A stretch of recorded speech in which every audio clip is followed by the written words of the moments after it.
It started with a shock I'll never forget. One day I was enjoying a quiet evening in my perfect neighborhood, and the next, everything erupted into chaos. 96 homes, my land, had been claimed by the HOA, built over while I watched in disbelief. They thought I would back down, thought I would give up. But what they didn't realize was how far I was willing to go to reclaim what was mine.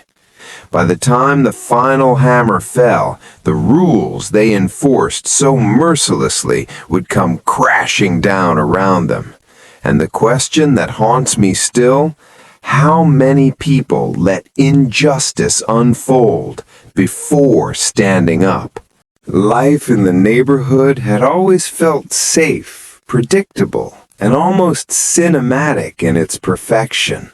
Manicured lawns stretched in neat lines, white picket fences glimmered in the morning sun, and the subtle hum of daily life whispered peace through every street corner. For us, it was more than just a community, it was home. I, Ethan Miller, worked long hours trying to build a future for my family, while my wife, Laura, focused on preparing for the arrival of our first child. Our days were simple yet fulfilling. Morning coffee on the porch, children playing in the yard, neighbors greeting each other with polite waves, and evenings filled with calm walks along the quiet streets. There was a rhythm here, one we believed would never be disrupted.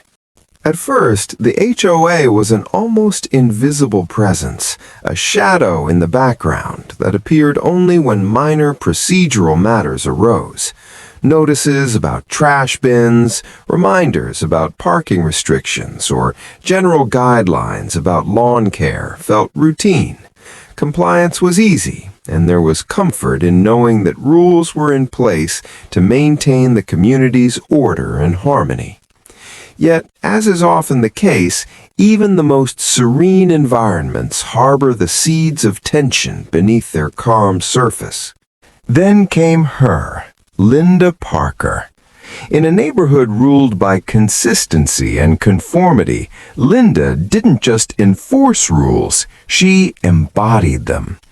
Clipboard in hand, she moved with the precision of someone who believed the slightest deviation from the HOA's bylaws was a personal affront. It wasn't the first time we had noticed her, but it was the first time her presence carried a weight heavier than mere curiosity. She observed, she measured, she judged. It began subtly, a lingering glance at our mailbox, a faint frown when our trash bins were slightly misaligned, a whispered comment as we passed by. At the time, we told ourselves it was harmless, maybe even helpful. But subtlety is deceptive. What started as minor inconveniences slowly accumulated into a pattern.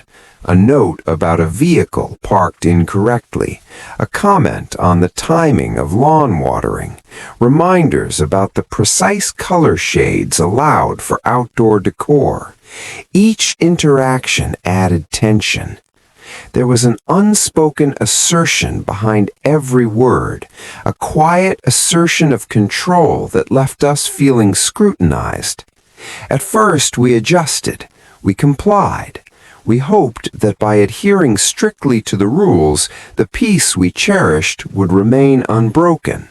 Evenings became quieter, not from calm, but from cautiousness. We avoided leaving the car in certain spots, moved our trash bins at specific times, and found ourselves double-checking the height of our hedges. Our compliance, however, did little to quell the invisible pressure. Laura noticed it first, the way Linda's eyes lingered too long, the subtle shifts in tone when she spoke to us versus others, the deliberate timing of her inspections.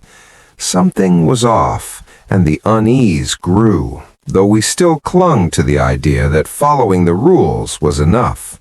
Our neighbors seemed blissfully unaware, or perhaps unwilling to confront the silent tension.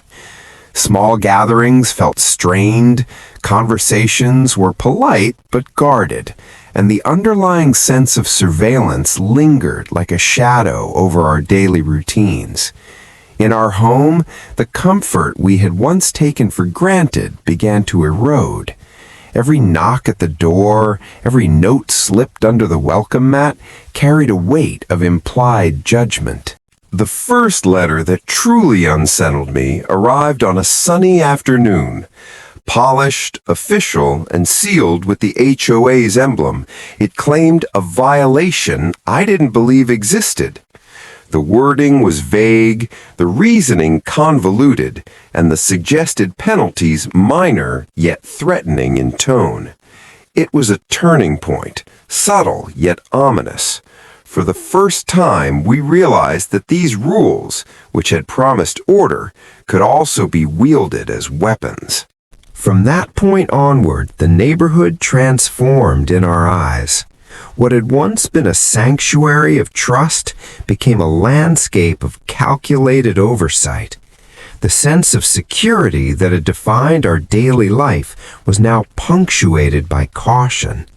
Each decision, from where to park to how to decorate, became a potential trigger for confrontation.